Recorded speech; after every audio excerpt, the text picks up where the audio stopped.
안녕하세요. 정형외과 전문의 이종입니다. 오늘도 제가 수술하신 분 환자 사례를 소개해 드리도록 하겠습니다.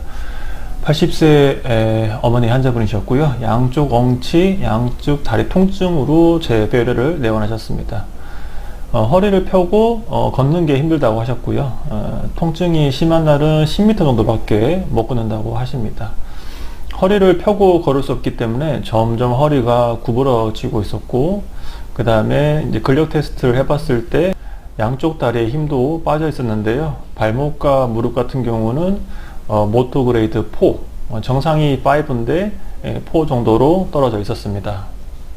촬영하신 MRI를 설명해 드리면, 왼쪽에 있는 것은 옆에서 본 MRI 모습입니다. 위에서부터 2번, 3번, 4번, 5번, 허리에는 5개의 뼈가 있는데 이렇게 2번, 3번, 4번, 5번 뼈가 있고, 이쪽이 배꼽 쪽입니다. 이쪽이 등 쪽이고요.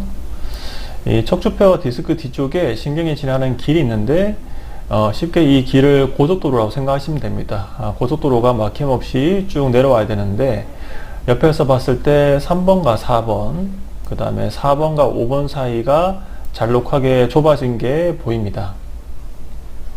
이 옆에서 본 MRI를 이렇게 잘라서 단면을 보시는데요. 이 단면을 보게 되면은 이 척추관, 쉽게 말씀드려 고속도로가 동그랗게 원형으로 보이는데, 이 원형의 크기를 볼 수가 있습니다. 정상인 경우는 이렇게 신경이 지나는 길이 동그랗고 예쁘게 보이게 되는데요. 이 환자분 같은 경우는 3번, 4번을 단면을 보면 이렇게 아주 좁아져 있었고, 4번, 5번은 거의 막힌 상태였습니다. 이렇게 신경이 지나는 길이 아주 좁아져서 신경이 꽉 눌려 있고, 쉽게 말씀드리면 사람 목 조르는 거랑 똑같습니다. 사람 목을 조르게 되면은 잘 숨을 쉴 수 없는 것처럼, 신경이 저렇게 목이 졸리듯이 눌리게 되면은 신경통이 심하게 발생하게 되고, 그 신경통이 엉치랑 다리 통증으로 표현되게 됩니다. 협착증이 심한 분들은 허리를 펴게 되면 신경이 더 눌리게 되는데요. 이 왼쪽에 있는 그림처럼 허리를 펴게 되면은 신경이 더 눌리게 됩니다. 협착증 때문에 가뜩이나 좁아져 있는데 허리를 펴서 신경이 더 눌리기 때문에 다리 통증이 더 심해지기 때문에, 그래서 협착증이 심한 분들은 허리를 약간 구부리고 걷게 됩니다. 오른쪽 그림처럼 허리를 약간 구부리게 되면은 척추관이, 신경이 지나는 통로가 넓어지게 되고 신경이 눌린 것도 조금 풀리기 때문에, 그래서 허리를 구부리고 걷게 되면 조금 더 많이 걸을 수 있습니다. 그래서 협착증이 아주 심한 분들은 약간 허리를 구부리게 되고, 습관적으로 구부리게 되고 허리를 펼 수 없게 됩니다. 하지만 문제는 허리를 펴지 못하고 자꾸 구부리게 되면은 허리가 점점 더 빨리 망가지는 게 문제가 됩니다. 그림처럼 협착증이 심한 분들은 이렇게 약간 기울인 채로, 허리를 숙인 채로 걷게 되고, 그래서 협착증 심한 분들은 유모차를 잡고 걷는 분도 많이 계십니다. 오른쪽 그림처럼 서 있거나 허리를 펴게 되면 신경이 더 많이 눌리기 때문에 이렇게 똑바로 서는 것이 잘 안 됩니다. 그래서 이 환자분 같은 경우는 다리 통증도 심하고, 일단 다리에 마비도 있으시고, 그 다음에 걷는 게 잘 안 되기 때문에 당연히 수술이 필요한 상태였습니다. 나이가 80세로 고령이시지만 양방향 내시경을 통해서 수술이 충분히 가능했고요. 양방향 내시경은 그림처럼 이렇게 구멍을 두 군데 뚫고, 째가는 수술이 아니고 구멍을 두 군데 뚫고 신경이 지나는 통로를 넓혀주는 수술이기 때문에 피도 많이 나지 않고, 그 다음에 환자분 회복도 아주 빠릅니다. 그래서 80대 환자분들도 안전하게 수술을 진행할 수 있고, 그 다음에 저같이 양방향 내시경 수술하는 의사들이 고령의 환자분에게 수술을 권유할 수 있는 겁니다. 양방향 내시경 수술은 전신 마취 없이 하반신 마취로 수술을 진행합니다. 협착증으로 고생 중이신 환자분들은 대부분 70대, 80대 환자분이 제일 많기 때문에 전신 마취는 마취의 위험성이 있기 때문에 하반신 마취로 안전하게 수술을 진행하고요. 이 환자분 같은 경우는 요추 3번과 4번, 5번 두 군데 양방향 내시경을 통해서 신경 통로를 넓혀주는 신경강압술 수술을 진행했습니다. 협착증이란 것은 이 고속도로처럼 신경이 지나가는 길이 있는데, 이 신경이 지나는 길이 노화 때문에 점점 좁아지거나 막힌 상태가 협착증이고요. 제가 아는 내시경 신경강압술이란 것은 막힌 통로를 다시 뚫어주는, 다시 차들이 지나갈 수 있게 다시 길을 뚫어주는 수술이라고 생각하시면 됩니다. 그렇게 수술을 진행했고, 다음날 수술 후 MRI를 촬영했습니다. 수술 전후의 MRI를 비교해서 설명드리면은 2번, 3번, 4번, 5번 수술 전, 그다음에 수술 후에 MRI를 보시면,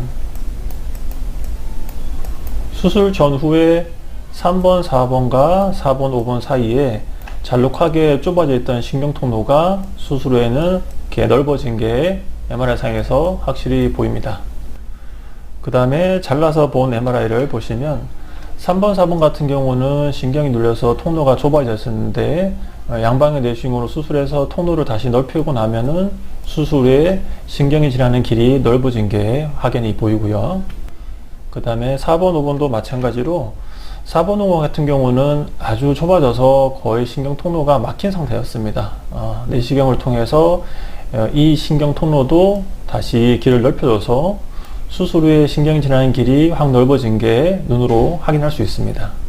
수술하고 나서 증상이 많이 바로 좋아지셨고요. 수술 후 다음날 다리 통증도 절반 이상 없어졌다 하시고, 그 다음에 양방향 내시경의 장점이 고령 환자분도 수술하고 나서 회복이 아주 빠릅니다. 그래서 수술 후 다음날부터 바로 걸어 다니시는데요.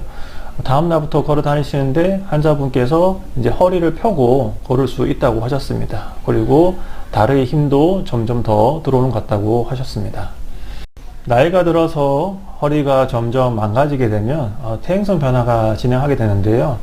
이 고령의 어르신분들, 특히 이제 여자 환자분들, 할머님이 되시면은 이제 허리가 점점 굽어지는 그런 환자분들이 많이 생기게 됩니다. 허리가 점점 굽어지는 원인이 두 가지가 있는데요. 이 두 가지 원인이 치료가 다르기 때문에 잘 구분을 하셔야 됩니다.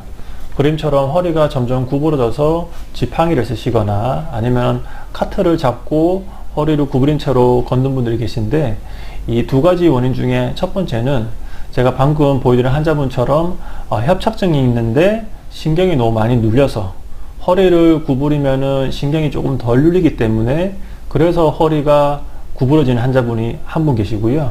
그 다음 두 번째 케이스 같은 경우는 젊었었을 때 과도하게 육체 노동을 너무 많이 하셔서 쉽게 말씀드려서 허리를 너무 많이 혹사하셔서 허리 뒤쪽에 근육이 퇴화가 되어 버려서 허리가 점점 구부러지는 케이스입니다. 이런 경우는 퇴행성 요추 후만증이라고 하는데요. 이 두 가지가 치료 방법이 다르기 때문에 구분을 하셔야 됩니다. 협착증이 너무 심해서 허리가 점점 구부러지는 경우는 양방향 내시경을 통해서 신경이 지나가는 통로를 넓혀주게 되면 허리가 펴질 수 있습니다. 하지만 허리 뒤쪽에 근육이 퇴행이 너무 심해서 허리 뒤쪽에 근육이 약해서 허리가 점점 구부러지는 경우는 사실 이 경우는 치료가 굉장히 어렵습니다. 수술 같은 경우는 수술 자체가 너무 크기 때문에 수술을 하는 경우는 잘 없고요. 대부분 경우는 근력 강화 운동을 통해서 뒤쪽 허리 근육을 키울 수밖에 없는데, 이미 뒤쪽 근육의 퇴행성 변화가 너무 심하기 때문에 근력 운동해도 근육이 잘 생기지 않습니다. 방금 말씀드렸다시피 퇴행성 요추 후만증 같은 경우는 젊었을 때 대부분 아시아 인구에 이런 병이 많은데요. 아시아 인구에서 밭농사, 논농사 같은 경우는 이렇게 쪼그려 앉아서 일을 많이 하게 됩니다. 그리고 허리를 구부린 채로 일을 많이 하기 때문에 퇴행성 요추 후만증이 한국 사람들, 그 다음에 일본 사람들한테 많은데, 증상은 이렇습니다. 허리를 점점 펴기가 힘들어 보시고요. 허리 뒤쪽에 근육이 없기 때문에 물건을 들게 되면 허리가 자꾸 구부러지게 됩니다. 그리고 허리 뒤쪽에 근육이 약해서 허리를 펴기 힘들기 때문에 설거지를 하실 때 이렇게 싱크대에 팔꿈치를 대고 설거지 하는 경우가 많습니다. 팔꿈치를 대고 일을 많이 하시다 보니까 이렇게 팔꿈치에 굳은 살이 생긴 경우도 많고, 그 다음에 특히 오르막을 오를 때 허리 근육이 약하기 때문에 오르막 오르는 것을 굉장히 어려워 하십니다. 사실 저희 어머님께서도 젊었을 때 농사일 많이 하시고 그 다음에 심한 육체노동을 많이 하시다 보니까 퇴행성 요추 후만증으로 고생 중이십니다.